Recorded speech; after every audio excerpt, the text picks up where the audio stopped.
ట్రూ9 news కి స్వాగతం. నేను సుమలత.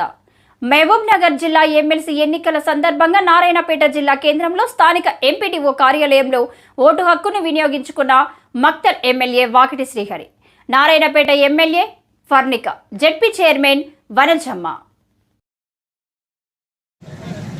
కాంగ్రెస్ పార్టీ అభ్యర్థి మన్నె జీవన్ రెడ్డి గారు అత్యధిక మెజారిటీతో గెలవబోతా ఉన్నారు. 100% ఇప్పుడున్నటువంటి స్థానిక ఎంపీటీసీలు కానీ, జెడ్పీటీసీలు కానీ, మున్సిపల్ కౌన్సిలర్లు కానీ గతంలో ఈ 4 సంవత్సరాల్లో వాళ్ళు గత ప్రభుత్వంలో ఏమీ చేయలేపక, గత ప్రభుత్వం వాళ్ళు చూసిన చిన్న చూపుని దృష్టిలో పెట్టుకుని ప్రజాప్రతినిధులుగా గెలిచినా తప్ప మమ్మల్ని గెలిపించినటువంటి వార్డు సభ్యులకు కానివ్వండి, లేకుంటే గ్రామాలకు కానివ్వండి ఏమి చేయలేకపోయినామనేటువంటి అసహనంతో ఉన్నారు. కాబట్టి 100% కాంగ్రెస్ ప్రభుత్వం వచ్చిన 100 రోజుల్లోనే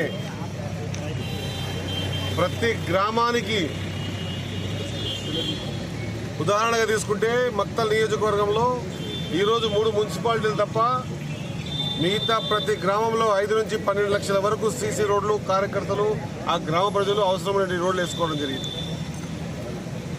ఎప్పుడు అభివృద్ధి అనేది మనకు బయటపడుతుందంటే గ్రామాలలో జరిగేటువంటి అభివృద్ధి కార్యక్రమాలను దృష్టిలో పెట్టుకొని అభివృద్ధి జరుగుతూ ఉంటేనే, గ్రామాలు అభివృద్ధి అయితేనే రాష్ట్రం కానీ దేశం కానీ బాగుపడుతున్నటువంటి విషయాన్ని మరొకసారి వాళ్ళు గుర్తు చేసుకొని గతంలో పడ్డ ఇబ్బందిని వాళ్ళ ఈ 4 సంవత్సరాల పీరియడ్లో ఎన్నో కార్యక్రమాలు చేశారు. మాకు ఫండ్ ఇవ్వండి, మా ఊరు డెవలప్మెంట్ చేసుకోవాలి, మా వార్డు డెవలప్మెంట్ చేసుకోవాలని ఎన్నిసార్లు మొరపెట్టుకున్నా కూడా పెట్టిన ప్రభుత్వానికి పోయినసారి 3 నెలల క్రితం ప్రభుత్వ ఏర్పాటులో లేదా కాంగ్రెస్ పార్టీ గెలుచుడులో కూడా వారి భాగస్వామ్యం ఉంది. ఈరోజు జీవన్ రెడ్డి గారి గెలుపులో కూడా వాళ్ళ భాగస్వామ్యం ఉంటుందని పూర్తిగా విశ్వసిస్తున్నా. ఖచ్చితంగా జీవన్ రెడ్డి గారు పెద్ద మెజారిటీతో, ఎవరు ఊహించని విధంగా, ఏ విధంగా అయితే ఆనవాయితీగా వచ్చిందో గతంలో రేవంత్ రెడ్డి గారు ఇవ్వండి, మిగతా ఎమ్మెల్సీ ఎట్లా గెలిచారో ఈ జీవన్ రెడ్డి గారు కూడా అంతే పెద్ద ఎత్తున గెలవబోతున్నారని చెప్పేసి తెలియజేస్తూ ముగిస్తా ఉన్నా. ధన్యవాదాలు. చూడండి